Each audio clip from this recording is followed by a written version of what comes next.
Well, thank you very much. We've just had a great meeting, a really good, very productive meeting. We have one thing in common. We want this city of ours that we love to do very well. And I wanted to congratulate the mayor. He really ran an incredible race against, a lot of smart people, starting with the early primaries against some very tough people, very smart people. And he beat them easily. And I congratulated him.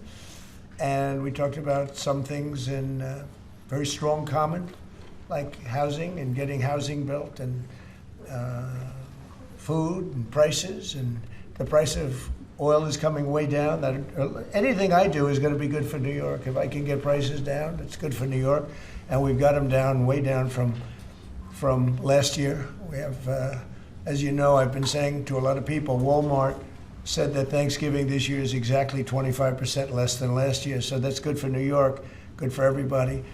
But I just want to congratulate. I think you're going to have, hopefully, a really great mayor. The better he does, the happier I am, I will say. There's no difference in party. There's no difference in anything. And we're going to be helping him to make everybody's dream come true, having a strong and very safe New York. And congratulations, Mr. Mayor. Thank you, Mr. President. Thank you. I appreciate it. Please.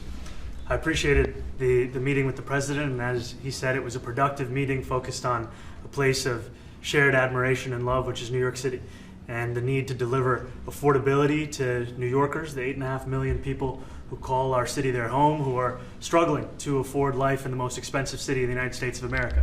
We spoke about rent, we spoke about groceries, we spoke about utilities, we spoke about the different ways in which people are being pushed out, and I appreciated the time with the president, I appreciated the conversation. I look forward to working together to deliver that affordability for New Yorkers. Thank you very much. Any questions, please? President Trump, Stephen Nelson from the New York Post. I've got a question for you and then also one for the Mayor-Elect. Sure. For you, you've referred to Mr. Mamdani as a communist. Could you describe why you feel that way? And also, will you do anything to stop him from arresting Prime Minister Netanyahu if he visits New York? Well, we didn't discuss your second part of the question. And on your first part, I mean, he's got views that are a little out there, but who knows? I mean, we're going to see what works, or he's going to change also. We all change. I changed a lot. From when I first came to office. It's now quite a while ago. It's quite a while. My first term was great. We had the greatest economy in the history of our country. We're doing even better now. We're doing much better now than we did even the first term. And I can tell you some of my views have changed. And we had discussions on some things. I'm not going to discuss what they were, but that I feel very confident that he can do a very good job. I think he is going to surprise some conservative people, actually. And some very liberal people, he won't surprise them because they already like him. And for Mr. Mamdani, it sounds like you had a productive discussion, but just days ago you referred to President Trump as a despot who had betrayed the country. You said you'd be his worst nightmare and accused him of having a fascist agenda. Are you planning to retract any of these remarks in order to improve your relationship? I think both President Trump and I, we are very clear about our positions and our views, and what I really appreciate about the president is that the meeting that we had focused not on places of disagreement, which there are many, and also focused on the shared purpose that we have in serving New Yorkers. And frankly, that is something that could transform the lives of the 8.5 million people who are currently struggling under a cost of living crisis, with 1 in 4 living in poverty. And the meeting came back again and again to what it could look like to lift those New Yorkers out of struggle and start to deliver them a city that they could do more than just struggle to afford it, but actually start to live in it. And I've been called much worse than a despot, so it's not that insulting. But maybe I think he'll change his mind after we get to working together. Yes, please. Mr. President, Anthony Marshak from MTV Lebanon. I would like to ask you a question about the Middle East regarding, you did said that Hezbollah in Lebanon is not in a good position. And Lebanon now is the final unresolved after Gaza and Syria. Given your assessment, like, what do you say for the Lebanese today? It's the Independence Day in Lebanon. And what is your next move to push toward disarmament? The disarmament of Hezbollah. Well, we are pushing for total disarmament of Hamas and, frankly, everybody else. And we actually have peace in the Middle East. As you know, the King of Saudi Arabia just left yesterday. We had some great meetings, and he's made a contribution toward the United States of more than $1 trillion. We have now over $20 trillion coming in. No country has ever had anything like that, not even close. If you go to $2 trillion or $1 trillion, it's a lot. We have $20 or $21 trillion. I think that Hezbollah has been a problem in Lebanon, big problem. We're working with Lebanon. We're working with everybody in the Middle East. That's another thing I think we have in common. We want to see peace in the Middle East, and we actually have now, for the first time, peace in the Middle East after 3,000 years. And now we're going to refine it, and I think you're going to see some very positive things happen. There is a potential to invite the Lebanese president to meet you to the White House. I would do that, absolutely. And if the mayor would like to be here for that meeting, because I know he feels very strongly. I think you feel very, very strongly about peace in the Middle East. We desperately want it, and that's something that I shared with the president, that when I spoke to New Yorkers who had voted for the president last November on Hillside Avenue and Fordham Road, I asked them why. I heard again and again two major reasons. One was that they wanted an end to forever wars. They wanted an end to the taxpayer dollars we had funding violations of human rights, and they wanted to address the cost of living crisis. And I appreciated the chance to discuss both of those things. You said a lot of my voters actually voted for him, and I'm okay with that. President Trump, I have this hat as well. I'll do that. I'll sign it. Give it to me. I'll sign it in a minute. That's pretty good. Mr. President, you've threatened to send federal troops to New York City. You both have differences when it comes to ICE agents in New York City. Mr. Mamdani, you've called ICE a rogue government entity. I wonder how you reconcile your differences on both of those issues. Well, I think we're going to work them out, and I think that if we have known murderers and known drug dealers and some very bad people, we want to get them out. And the mayor wants to have peace. We discussed this at great length, actually, maybe more than anything else.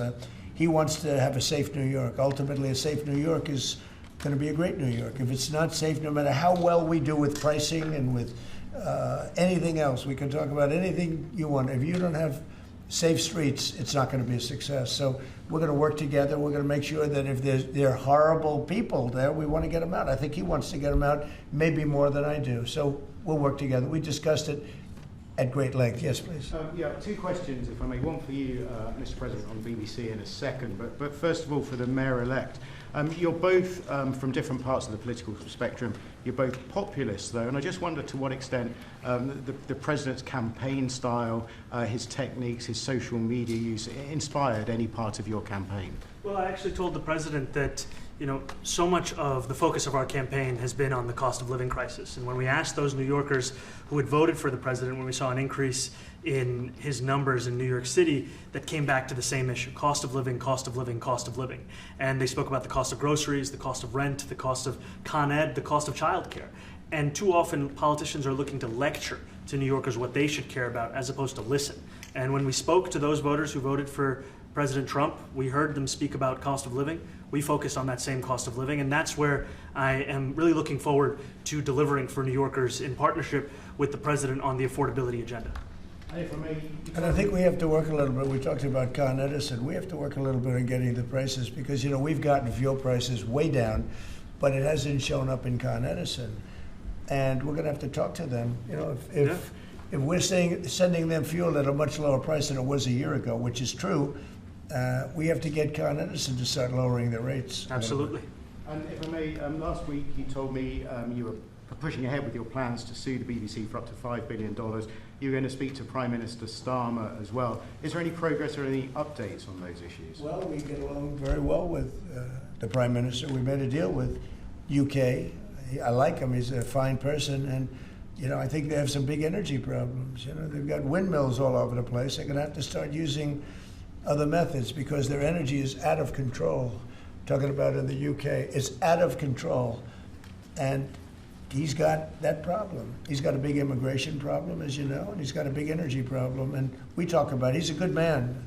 Prime Minister's a good man. You had a chance to speak this week? I haven't spoken this week.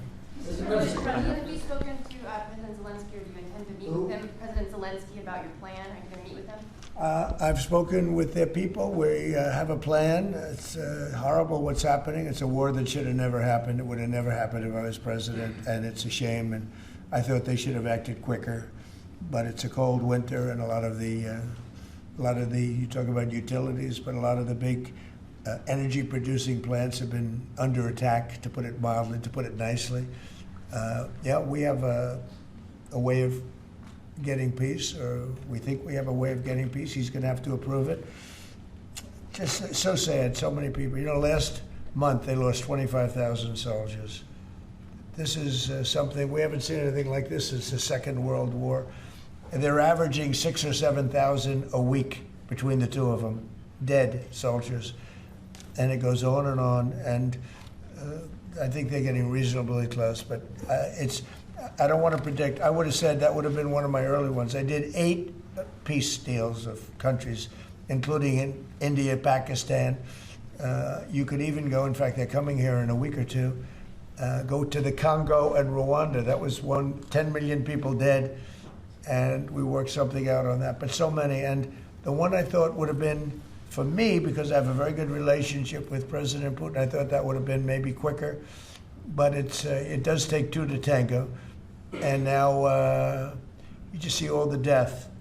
And it doesn't affect us other than the fact that we don't want to see all those people dead. Really, it's on the other side of the ocean. It's a war that should have never happened. It did happen. I blame the person also sitting right behind this desk. This is a war that should have never happened, and it wouldn't have happened if I were president. But we're trying to save a lot of lives. They're losing 25,000 lives over the last short period of time. That's Ukrainian and Russian, and it's a shame. What happens if President? I want to ask the mayor-elect about a House resolution just passed overwhelmingly to condemn socialism, including with 86 Democrats, all of House Dem leadership, and the minority leader, Hakeem Jeffries, despite his endorsement of you. What's your reaction to that? I have to be honest with you, I focused very little on resolutions. Frankly, I've been focusing... It condemns socialism. I understand. I think the focus is on the work at hand. I can tell you I am someone who is a democratic socialist. I've been very open about that. And I know there might be differences about ideology, but the place of agreement is the work that needs to be done to make New York City affordable. That's what I look forward to. And I want to clarify your answer to Stephen Nelson. He asked about your comment calling the president a fascist, and your answer was, both President Trump and I have been clear about our positions and our views. Are you affirming that you think President Trump is a fascist? I've spoken about... That's okay. You can just say yes. Okay. It's easier. It's easier than explaining it. I don't mind. And Mr. President, I wanted to ask you also about this Ukraine plan. Yeah. President Zelensky said today that his country would risk either giving up a partner or giving up its dignity. There's been criticism that this deal proposal... He doesn't like it? It's unclear. He was sort of tenuous about it. He'll have to like it, and if he doesn't like it, then they should just keep fighting, I guess. The suggestion that he made, though, was that if he doesn't accept it, that the U.S. would pull back its support for Ukraine. Is that well, at some accurate? point he's going to have to accept something. He hasn't accepted. You remember right in the Oval Office not so long ago, I said, you don't have the cards. Don't forget, I inherited this war. This war never would have happened. I inherited this war. And I thought he should have made a deal a year ago, 2 years ago. The ultimate deal would have been if it never started. That would have been the good deal. That could have been done too if you had the right president, but you didn't have the right president. Mr. President, the cost of living is something that you and Mr. Mamdani seem to agree on. Democrats have run New York City for a long time, Mr. Mamdani. Do you see Democrat policy specifically as being a problem? And I'd like that be a question that both of you could answer in New York City. Look, I think that there are many things in our city where we have to own the responsibility of it, things that existed long before the president was the president. And those are also part of the message of our campaign, was to take on a broken politics of the past. And I ran against a number of candidates who represented different versions of that past. And what we found time and again is that working people were left behind in the politics of our city. And what we're looking to do is put those people right back at the heart of our politics so that we don't have a situation where we're in the wealthiest city in the history of the world, and yet 1 in 5 can't even afford $2.90 for a Metro card. Mr. Mamdani. We had some interesting conversation, and some of his ideas really are the same ideas that I have. But a big thing on cost, the new word is affordability. Another word is just groceries. It's sort of an old-fashioned word, but it's very accurate. And they're coming down high. They were, we had, both of us, we had the highest inflation in the history of our country the last 4 years under the Biden administration. And we've got inflation down now to a normal number. It's going to go even a little bit lower than that. Katie, do you have something? Mr. President, thank you so much. Mr. Mamdani often talks about New York City being covered by international law, that they will follow international law. It doesn't often talk about the U.S. Constitution. What is your response to that? Well, I don't know what you're referring to in terms it can be covered by international law, local law. It's covered by a lot of laws, but it's covered by U.S. law. Are you referring to anything in particular? He just says that they're a city that endorses and enforces international law. Is that at odds with U.S. I don't law? know. Would you want to? Do you want to respond to Yeah, that? I think what I've shared with the president is our desire to not only follow the laws of our own city, laws that protect New Yorkers, but also a desire for consistency in our politics across the board. And that's something that we've talked about and something that I know many New Yorkers want. Will you work with ICE? Will you work with ICE then? We discussed ICE and New York City, and I spoke about how the laws that we have in New York City allow for New York City government to speak to the federal administration for about 170 serious crimes. The concerns that many New Yorkers have are around the enforcement of immigration laws on New Yorkers across the 5 boroughs, and most recently we're talking about a mother and her 2 children, how this has very little to do with what that is. Mr. Mamdani, What we did is we discussed crime. More than ICE per se, we discussed crime. And he doesn't want to see crime, and I don't want to see crime. And I have very little doubt that we're not going to get along on that issue. He wants to, and he said some things that were very interesting as to housing construction, and he wants to see houses go up. He wants to see a lot of houses created, a lot of apartments built, etc. And you know, we actually people would be shocked, but I want to see the same thing. Mr. Mamdani, anti-Israel protesters. Jack? Yeah, Mr. President, I wanted to know one of the policies as well that Mayor-elect Mamdani talked a number of times about on the campaign was shifting the tax burden for property taxes from what he called minority communities to white-based communities and putting more taxes on white people. I also noticed that in your acceptance speech you didn't mention anything about America or Christians or white people in general, and so I didn't know if that was one of the policies that you guys had spoken about. We focused on affordability. We focused on the cost of living crisis. What I will say is that I am very much interested in property tax reform because what we see right now in New York City is a system that is so inequitable that it can't even stand up in court.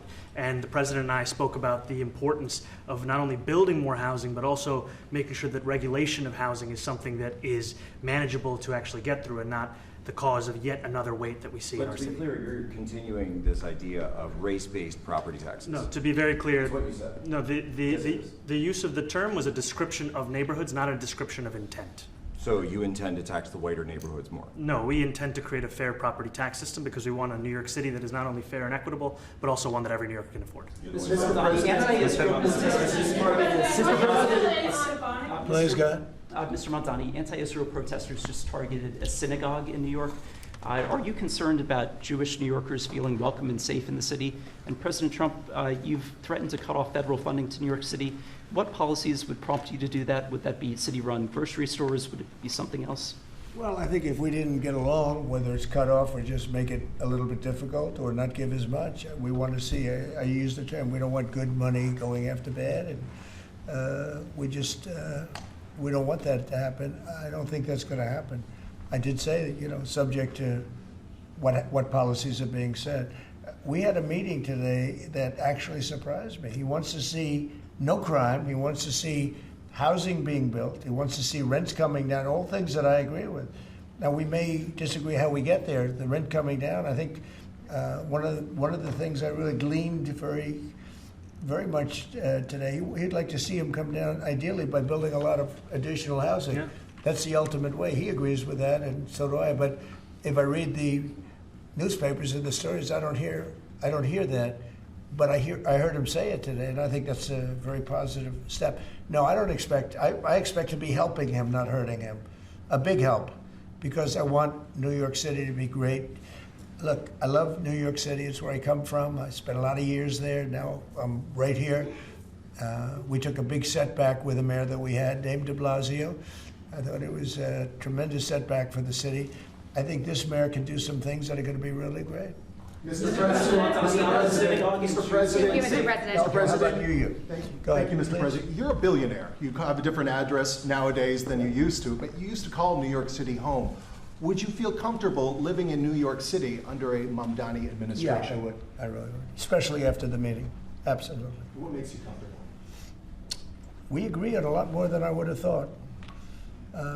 I think I want him to do a great job, and we'll help him do a great job. You know, he may have different views, but in many ways, you know, we were discussing when Bernie Sanders was out of the race, I picked up a lot of his votes, and people had no idea because he was strong on not getting ripped off in trade and lots of the things that I've practiced and been very successful on. Tariffs, a lot of things. Bernie Sanders and I agreed on much more than people thought. And when he was put out of the race, I think quite unfairly, if you want to know the truth, many of the Bernie Sanders voters voted for me.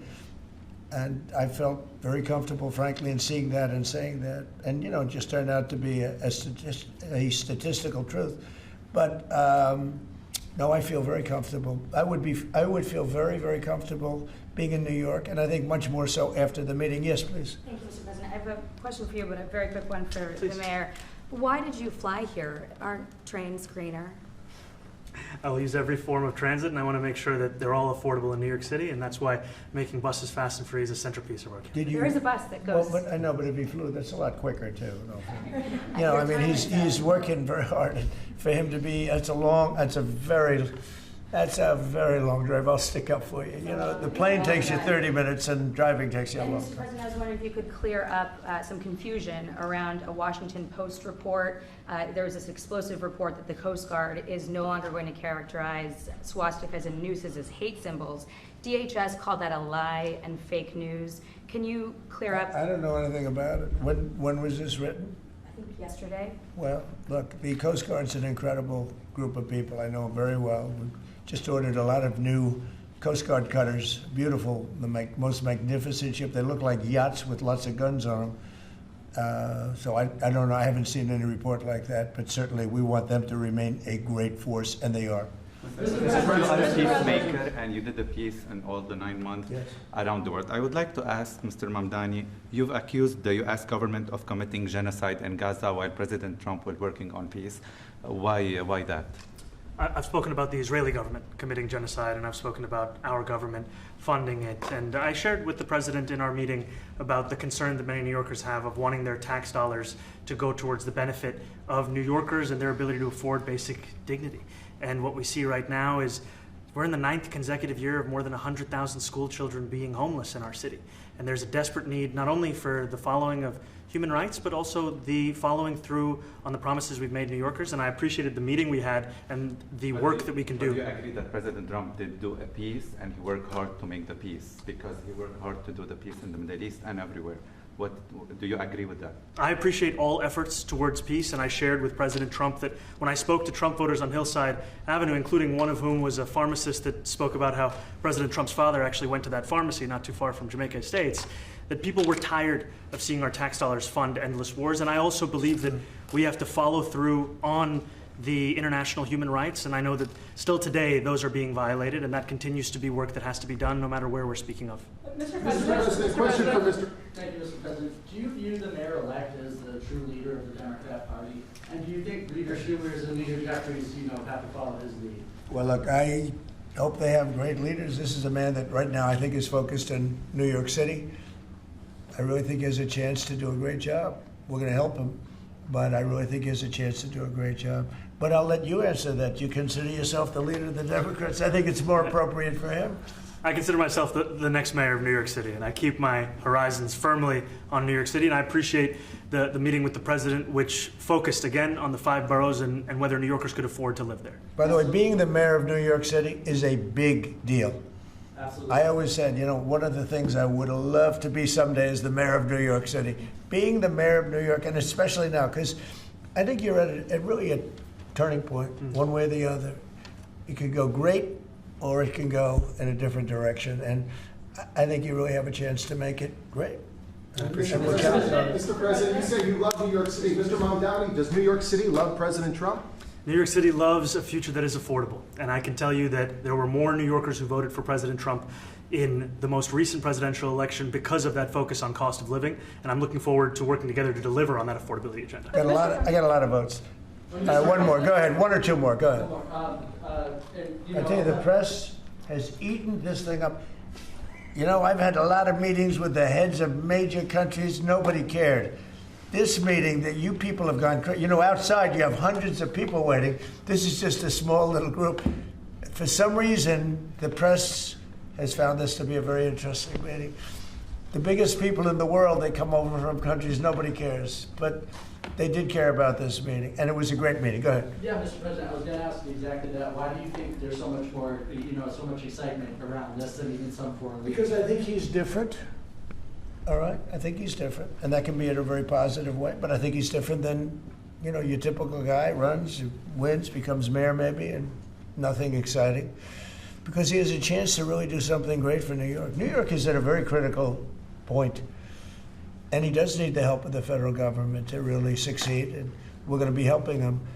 But he's different than your average candidate. He came out of nowhere. I said he has a great campaign manager standing over there. He came out of nowhere. What'd you start off at 1 or 2? And then I watched. I said, who is this guy? He was at 1, then he was at 3, then he was at 5, then he was at 9. Then he went up to 17. I said, that's getting a little bit interesting, right? And then all of a sudden he wins a primary that nobody expected he was going to win. It's a great tribute. I mean, it's an amazing thing that he did. And I'll just add one thing to what the president said. Is one thing I also appreciated is in our meeting to appreciate a portrait of FDR and the incredible work that was done with the New Deal, and also in thinking about what it can look like when the federal government and New York City government work together to deliver on affordability. It can be transformative. We have a great portrait of FDR that I found in the vaults that was missing for years. I found it, and I put it up. He's a Democrat, to the best of my knowledge. He's a Democrat. And when the mayor saw that portrait, he said, "Sir, do you mind if I have a picture taken by that portrait?" It's an amazing portrait. I hope the picture comes out good. But it's an amazing portrait in the cabinet room. So he's a big fan of the New Deal, I guess, and of FDR. Yes, ma'am. Thank you, Mr. President. You said that you both spoke about crime. There are many police officers set to come off the rolls at the end of this year in New York City.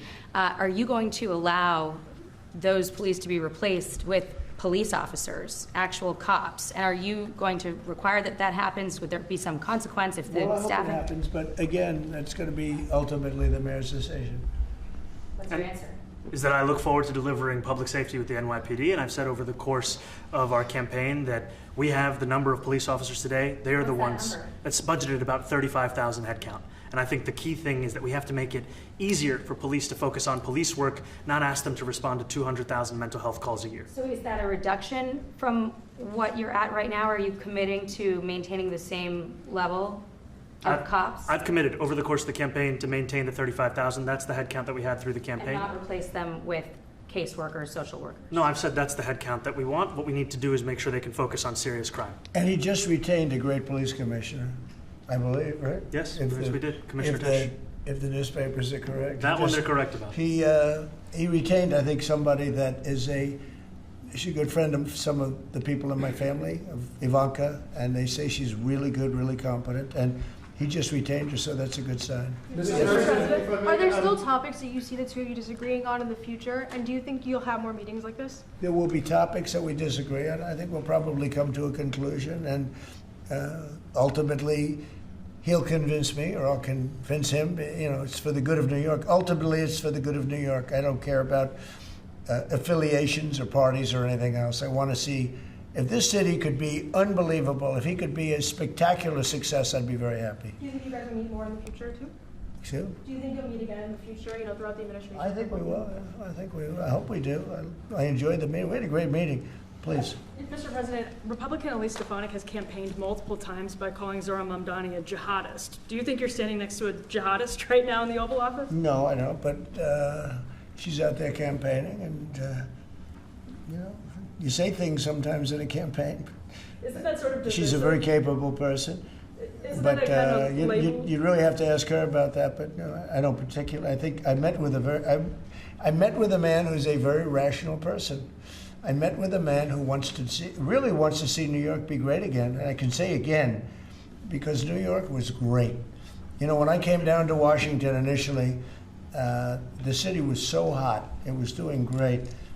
We were having some telltale signs of problems. We had a mayor that was not doing a great job, but still, it was moving along.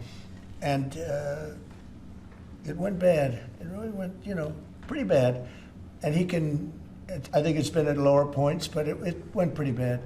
I think he can bring it back. Now the question is, will he bring it back all the way? Will he bring it back greater than ever before, which is, I guarantee, that's his wish. I think he wants to make it greater than ever before. And if he can, we'll be out there cheering. I'll be cheering for him. Okay? Thank you very much, everybody. You chose not to answer the question about